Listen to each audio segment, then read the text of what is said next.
Yo guys, it's KC3. Welcome back to another video. I got a pretty special video for you guys today. This is the most inefficient scorer of all time. He shot the ball a lot, but he wasn't very good at it. He had an amazing career, and he was one of the first people to ever take a jump shot. And let's get into this. When you think of inefficient scorers, you think of players like Kobe Bryant or Allen Iverson, players that love to shoot the ball but missed a lot of shots. Kobe has the most missed shots in NBA history, and Allen Iverson would shoot under 40% from the field and still score 20 points a game every season. The game was different though, as teams relied on them to score all their points, so they had to shoot a lot of shots, and if you're shooting all your team's shots, you're going to miss some shots. Today's game is different, and you have players shooting 50, 40, 90 like it's nothing. Players like Russell Westbrook are seen as inefficient shot chuckers, but his percentages are good compared to the players' percentages from the early 2000s. All of the players could score the ball, even if that meant missing. They had the mentality that every shot was going to go in, and it did go in a lot. But there is one player in NBA history who loved to shoot the ball, but he wasn't very good at it. Joe Fulks.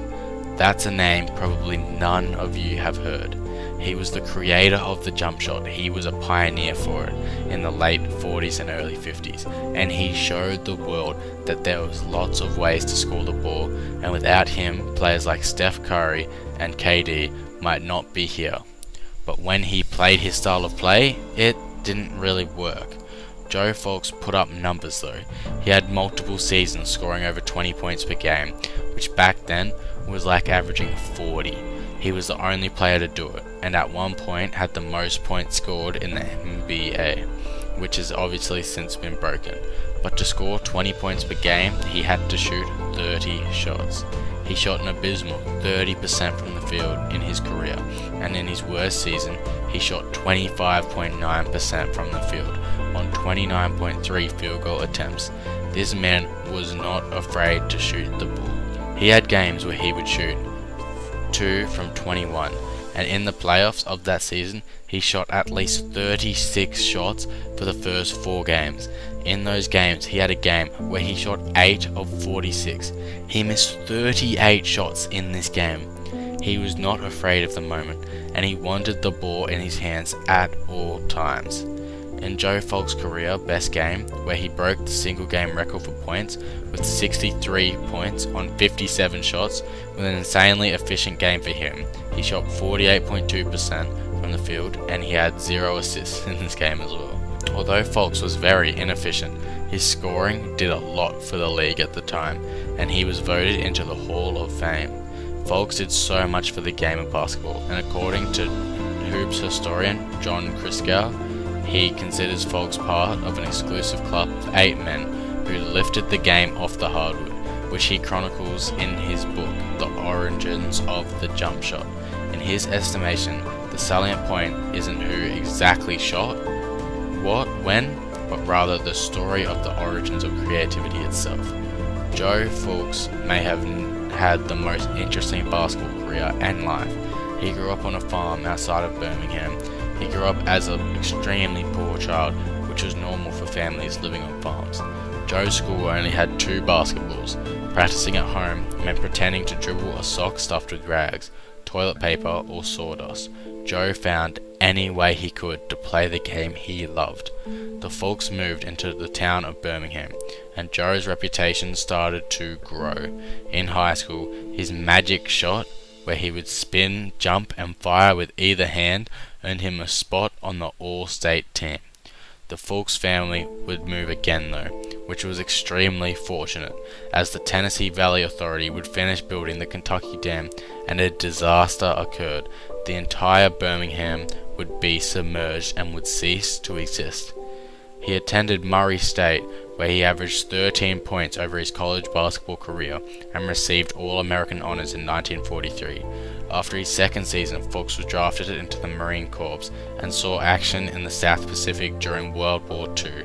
During the war, Fulks continued playing ball for the Fleet Marine Force at Pearl Harbor.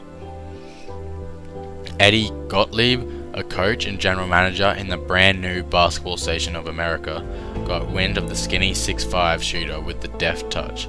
He signed Fulks to the Philadelphia Warriors in 1946, the BAA's inaugural year, for $8,000. Joe dominated as soon as he entered the league and led the league in points per game and won Warriors their first ever championship.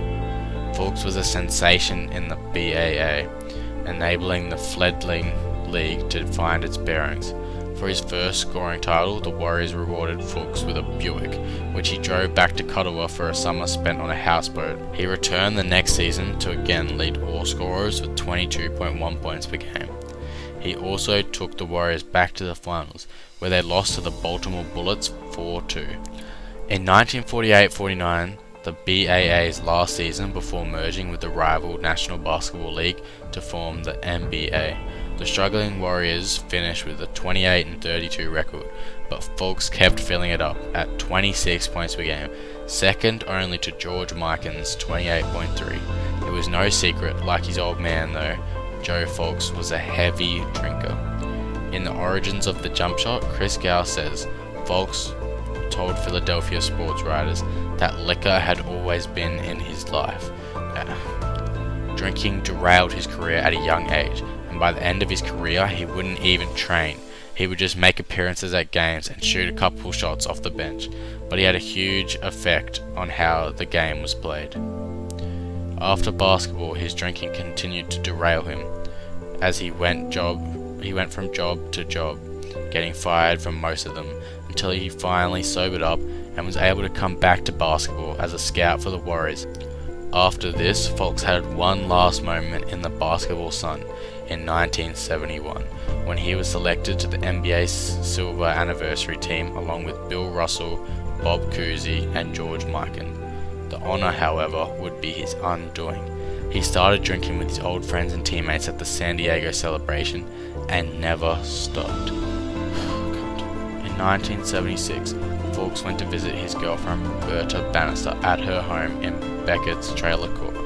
Her 22-year-old son Greg, who adored his father and thus didn't care for Joe, was there with his wife Sharon. The night started off well, but then everything changed, as both Joe and George had been drinking and were arguing, and it escalated quickly, with Joe holding a pistol, and he went to the bedroom. George then went to get his double-barreled shotgun from his car and stormed back in, demanding Joe leave.